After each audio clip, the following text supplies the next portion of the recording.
ಇನ್ನು ರಾಜ್ಯಾದ್ಯಂತ ಉಂಟಾಗಿರುವಂತಹ ಗ್ಯಾಸ್ ಅಭಾವ ಕಂಟಿನ್ಯೂ ಆಗಿದೆ. ಉತ್ತರ ಕನ್ನಡ ಜಿಲ್ಲೆಯಲ್ಲೂ ಕೂಡ ಗ್ಯಾಸ್ ಟ್ರಬಲ್ ಮುಂದುವರೆದಿದೆ. ಪೆಟ್ರೋಲ್ ದರಕ್ಕಿಂತ ದುಬಾರಿ ಆಗಿದೆ ಆಟೋ ಗ್ಯಾಸ್. ಈಗ 58 ರೂಪಾಯಿದಂತಹ ಆಟೋ ಗ್ಯಾಸ್ ಬೆಲೆ ಈಗ 120 ರೂಪಾಯಿಗೆ ಏರಿಕೆಯಾಗಿದೆ. ಮಾರ್ಚ್ 27ರಿಂದ ಆಟೋ ಗ್ಯಾಸ್ ಸಪ್ಲೈ ಇರಲಿಲ್ಲ. ಜಿಲ್ಲಾಧಿಕಾರಿಗಳು ಹಾಗೂ ಗ್ಯಾಸ್ ವಿತರಕರ ಮಾತುಕತೆಯ ಬಳಿಕ ಜಿಲ್ಲೆಯ ಬಂಕ್ಗೆ ಆಟೋ ಗ್ಯಾಸ್ ಬಂದಿದೆ. ಕಿಲೋಮೀಟರ್ ಗಟ್ಟಲೆ ಸರತಿ ಸಾಲಲ್ಲಿ ನಿಂತು ಆಟೋಗಳಿಗೆ ಗ್ಯಾಸ್ ತುಂಬಿಸೋದಕ್ಕೆ ಆಟೋ ಚಾಲಕರು ಪರದಾಡ್ತಾ ಇದ್ದಾರೆ. 56 ರೂಪಾಯಿದಂತಹ ಆಟೋ ಗ್ಯಾಸ್ ಬೆಲೆ ಈಗ 120 ರೂಪಾಯಿಗೆ ಏರಿಕೆಯಾಗಿದೆ. ಡಬಲ್ಗಿಂತ ಜಾಸ್ತಿ ಆಗಿದೆ. ಗ್ಯಾಸ್ ದರವನ್ನು ಕೇಳಿ ಆಟೋ ಚಾಲಕರು ಕಂಗಾಲಾಗಿದ್ದಾರೆ. ಜಿಲ್ಲೆಯಲ್ಲಿ ಗೋ ಗ್ಯಾಸ್ ಹಾಗೂ ಟೋಟಲ್ ಗ್ಯಾಸ್ ಬೆಲೆಯಲ್ಲಿ ದುಪ್ಪಟ್ಟು ಏರಿಕೆಯಾಗಿದೆ. ಗೋ ಗ್ಯಾಸ್ ಹಾಗೂ ಟೋಟಲ್ ಗ್ಯಾಸ್ ಖಾಸಗಿ ಸಂಸ್ಥೆಯಾಗಿರುವಂತಹ ಹಿನ್ನೆಲೆಯಲ್ಲಿ ಬೆಲೆ ಏರಿಕೆಯ ಬಗ್ಗೆ ಜಿಲ್ಲಾಡಳಿತಕ್ಕೆ ನಿಯಂತ್ರಣ ಹೇರೋದಕ್ಕೆ ಸಾಧ್ಯ ಇಲ್ಲ ಅಂತ ಜಿಲ್ಲಾಧಿಕಾರಿ ಹೇಳಿದ್ದಾರೆ. ಜಿಲ್ಲಾಧಿಕಾರಿ ಲಕ್ಷ್ಮೀಪ್ರಿಯಾ, ಆಟೋ ಗ್ಯಾಸ್ ಬೆಲೆ ದುಪ್ಪಟ್ಟು ಏರಿಕೆಯಾದರೆ ಆಟೋ ಚಾಲಕರ ಜೀವನ ನಿರ್ವಹಣೆ ಕಷ್ಟ ಅಂತ ಚಾಲಕರು ಹೇಳ್ತಾ ಇದ್ದಾರೆ. ನಮಗೆ ಇಶ್ಯೂ ಆಗಿರೋದು ಆಟೋ ಗ್ಯಾಸಲ್ಲಿ IOCL ಬಿಟ್ಟು ನಮ್ಮಲ್ಲಿ ಗೋ ಗ್ಯಾಸ್ ಇದೆ ಮತ್ತು ಟೋಟಲ್ ಇದೆ.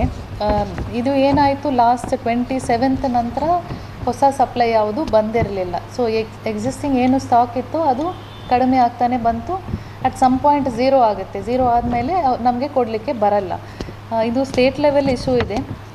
ಆಮೇಲೆ ನಾವು ಅವರಿಗೆ ಸ್ವಲ್ಪ ಮಾತಾಡಿಕೊಂಡು ಪ್ರಯಾರಿಟಿ ಮೇಲೆ ನಮ್ಮ ಡಿಸ್ಟ್ರಿಕ್ಟಿಗೆ ಕಳಿಸ್ಕೊಡ್ಬೇಕು ಅಂತ ರಿಕ್ವೆಸ್ಟ್ ಮಾಡಿದ್ದೀವಿ. ಸೊ ಇವತ್ತು ಸಪ್ಲೈ ಆಗ್ತಾ ಇದೆ. ನಮ್ಮಲ್ಲಿ ಅಂಕೋಲಾನಲ್ಲೂ ಕೂಡ ರಿಸೀವ್ ಆಗಿದೆ ಅಂತ ಹೇಳಿದರು. ಮತ್ತು ಕಾರವಾರಲ್ಲೂ ಕೂಡ ಇವತ್ತು ಸಪ್ಲೈ ಆಗ್ತಾ ಇದೆ. ಸೊ ಪ್ರೈವೇಟ್ ಆಟೋ ಗ್ಯಾಸ್ದು ಎಸ್ಪೆಷಲಿ ಗೋ ಗ್ಯಾಸ್ದು ಇಶ್ಯೂ ರಿಸಾಲ್ವ್ ಆಗುತ್ತೆ. ರೇಟಲ್ಲಿ ಸ್ವಲ್ಪ ಗೊಂದಲ ಇದೆ. ಪ್ರೈವೇಟ್ ಇರೋದ್ರಿಂದ ಬಾಕಿ 3 ಕಂಪನಿ ಥರ IOCL, HP ಮತ್ತು BP ಥರ ನಮಗೆ ಅಷ್ಟು ಕಂಟ್ರೋಲ್ ಇಲ್ಲ. ಅವರು ಹಾಗೆ ಈಗಾಗಲೇ ನಾವು ಇಲ್ಲಿ 3.5 ಕಿಲೋಮೀಟರ್ ತನಕ ಒಂದು ಲೈನ್ ಎತ್ಕೊಳ್ತಾ ಇದ್ದೇವೆ. ನಾವು ಅಲ್ಲಿ ದೊಡ್ಡ ಲೈನಲ್ಲಿ ಎತ್ಕೊಳ್ತಿದ್ದೇವೆ. ನಿನ್ನೆ ದಿನ ಆಯಿತು. ಈಗಾಗಲೇ 3 ದಿವಸದಿಂದ ನಾವು ಅಲ್ಲಿ ಹಳೆಯಕೋಟೆ ನಿಲ್ಲುವಂಥದ್ದು, ಅದಕ್ಕಿಂತ ಹಿಂದೆ ಟೋಟಲ್ ಗ್ಯಾಸ್ ನಿಲ್ಲುವಂಥದ್ದು.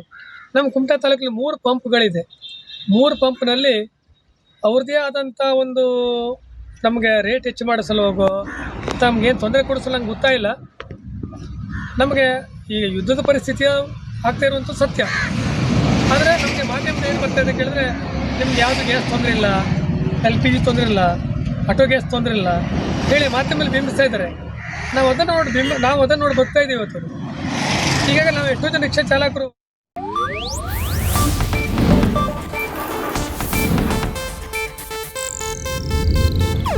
ಇದು ಏಷ್ಯಾನೆಟ್ ನ್ಯೂಸ್ ನೆಟ್ವರ್ಕ್ ಪ್ರಸ್ತುತಿ.